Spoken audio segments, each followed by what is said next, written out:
All right, more phone calls coming up. We make way for Tim Kurkjian, ESPN analyst and National Baseball Hall of Fame sports writer. He's Little League World Series, Williamsport, Pennsylvania. Timmy, good to see you again. There's a few things I want to dive into. We thought about you yesterday when we saw the possibility of a 6-inning rule for starting pitchers, and baseball's floating it out there. I always get nervous when they float something out there that it feels like it's a little further down the line. How do you enforce a 6-inning rule for starting pitchers? Well, I'm not sure how you do that. And Larry Bird was an unbelievably skilled player. You've got to be kidding me. Never seen a guy pass in the half court better than him. One of the greatest shooters of all time. Please. Okay. I don't know how we're going to do this, Dan. This is not going to work at 6 innings. It's going to tie the hands of the managers even more so than they are now. But Dan, we have to bring back the value of the starting pitcher in today's game. Look, I'm a tired old little man now, but when I grew up, Jim Palmer faced Sandy Koufax in the World Series, and Bob Gibson faced Jim Lonborg in Game 7, and he faced Denny McLain in Game 1 the next year. That's what baseball was about. And not only did they start against each other, most of the time they went 9 innings, both of them. We have to get back to something close to that. I don't know how to do it. But Max Scherzer got me in a headlock last year at the postseason and said, you guys, meaning the writers, have to do something about this. We have to come up with a better way to bring back the value of the starting pitcher. And he kind of hooked it to the designated hitter. If you take your starter out after 1 inning, you lose the DH for the rest of the game.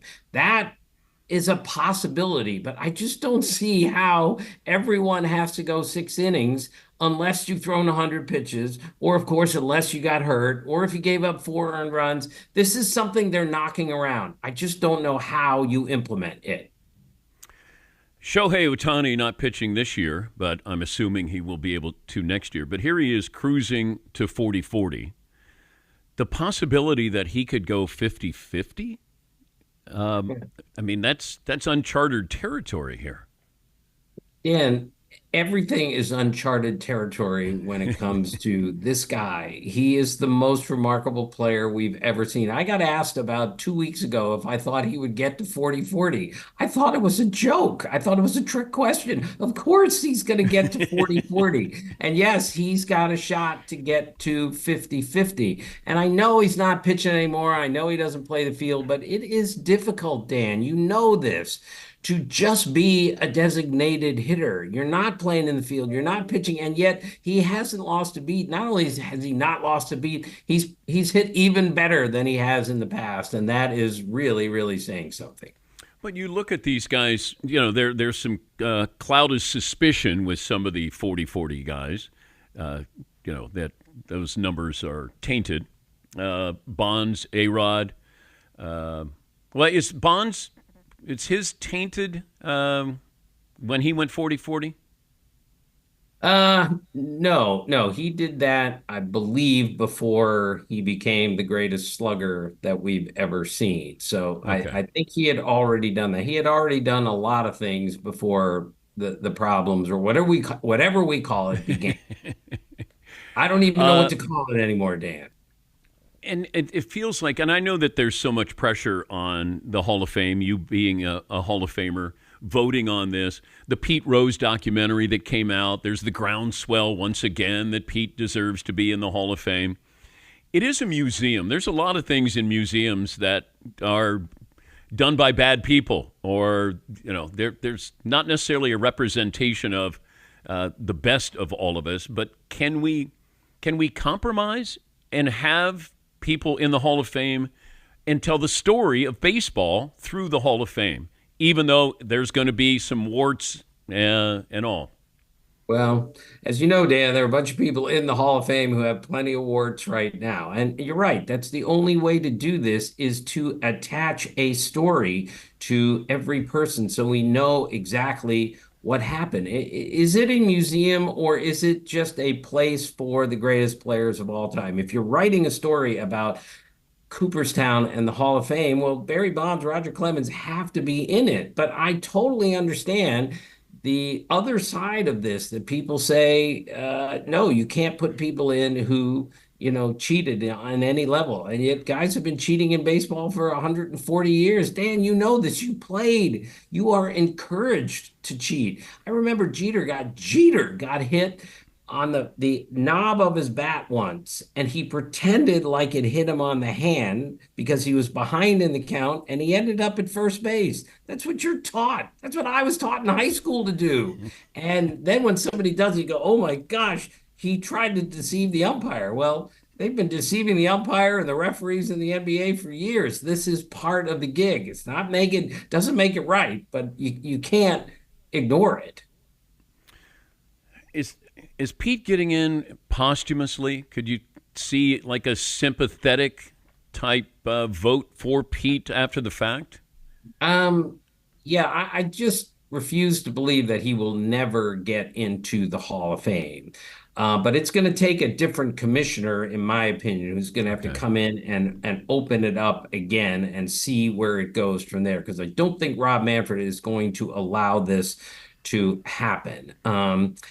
It's a really tricky spot. And Dan, I make speeches all the time, and like within the first five questions, no matter where I am, no matter what the group is, it should Pete Rose be in the Hall of Fame question. It happens every single time. That's how interested people still are in this topic. Talking to Tim Kurkjian, ESPN analyst, National Baseball Hall of Fame sports writer. He's at the Little League World Series in Williamsport, Pennsylvania. Let me go back to Ohtani. He had a procedure. Now, I don't know if we're going to make Tommy John the name obsolete. If like, are we coming up with a different type of surgery that it'll be called something different than Tommy John surgery, and therefore Tommy becomes obsolete? Well, I'm certainly hope so because Tommy John was a really, really good major league pitcher, won over 280 games, should not have an injury attached to his name. But this is the 50-year anniversary of Tommy John surgery. And Dan, somebody asked me once, like, whose name comes up more in regular conversation in baseball, Cy Young or Tommy John? And I think the answer is Tommy John. And there's Oh, something sure. wrong with that. So let's hope they can, and they know how to do this really well. And they're going to keep doing it better and better. And maybe instead of being out a year, they're only going to be out 6 months. But I would really like to see fewer pitchers get hurt and fewer discussions of all of this. But I just don't see that happening anytime soon. But it's like Kevin Durant and Aaron Rodgers with Achilles surgery, that, modern medicine procedures, that now you have different doctors who are doing different things to get players back sooner. And that's what I wondered, that we just throw out Tommy John. Oh, Tommy John surgery. Ohtani didn't have Tommy John surgery, but he had a procedure. I don't know if that was something that can circumvent Tommy John surgery. So, but I do like that we mention Tommy and continue to mention him, and then maybe people will look at his career record. And I mean, it's hard to win 280 games, and you're not in the Right. Hall of Fame. But Right. can he Tommy, be in there for contributions to the game well, with he Tommy John should be because surgery? his name comes up every day. He should be in there for this. A guy asked him once, "Does losing, really burn your stomach?" And he said, "The only thing that burns my stomach is Szechuan food." And I said, "All right, that's good enough for me." I think, when he passes away, he just donates his arm to the Baseball Hall of Fame. Well, I think for his sake, someday we're going to rename this disease, this surgery, and so it's going to be named after someone else, or it's just going to be given a different name. At least I hope so.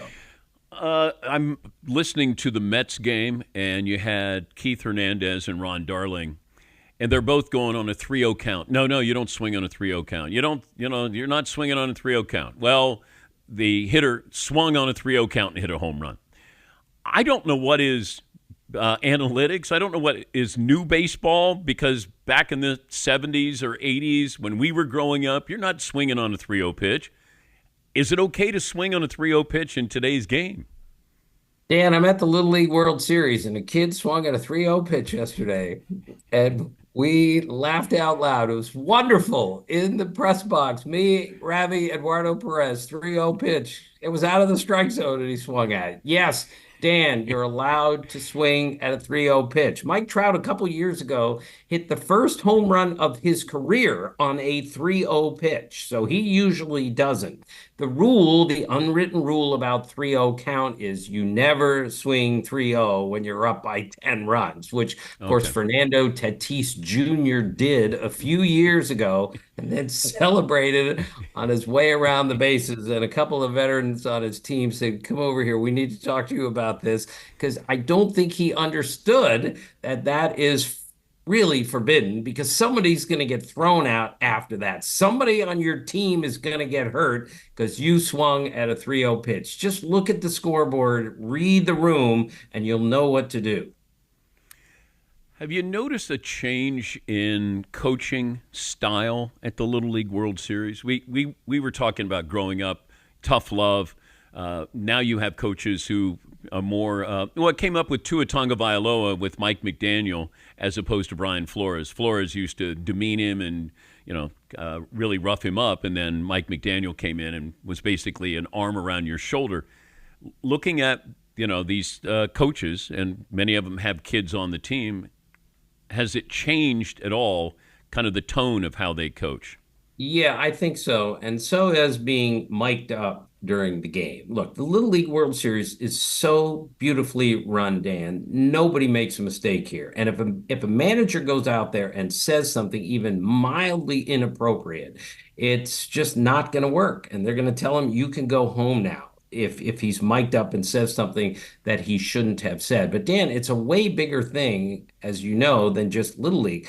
We don't yell at anyone in the big leagues anymore. A few years ago, a guy made a horrendous base running mistake. If I had made that at age 15, my high school coach would have taken me off the field and said, "You're not playing the rest of this game if you don't know any better than that." But this guy it's a major leaguer, makes a terrible mistake. He gets called into the manager's office after the game. The manager puts his arm around him and says, "We love you, okay? Just remember, we love you." And then he explained, "You can't make this mistake again. This is what you do the next time." 3 times he was told, "We love you. Don't forget that." Whereas back when I first started covering, if you made that mistake, Dick Williams, Jim Fregosi, Whitey Oh Herzog, boy. Earl Weaver would have crushed your bones. They're right on the field. Those days don't exist anymore. Uh, Always great to talk to you, Tim. Thank you. Have fun there in Williamsport. It's impossible not to have fun here, Dan. Thanks. I'll talk to you soon, okay? That's Tim Kurkjian. And you can see Tim on ESPN's coverage, Little League World Series, all this week from Williamsport, Pennsylvania.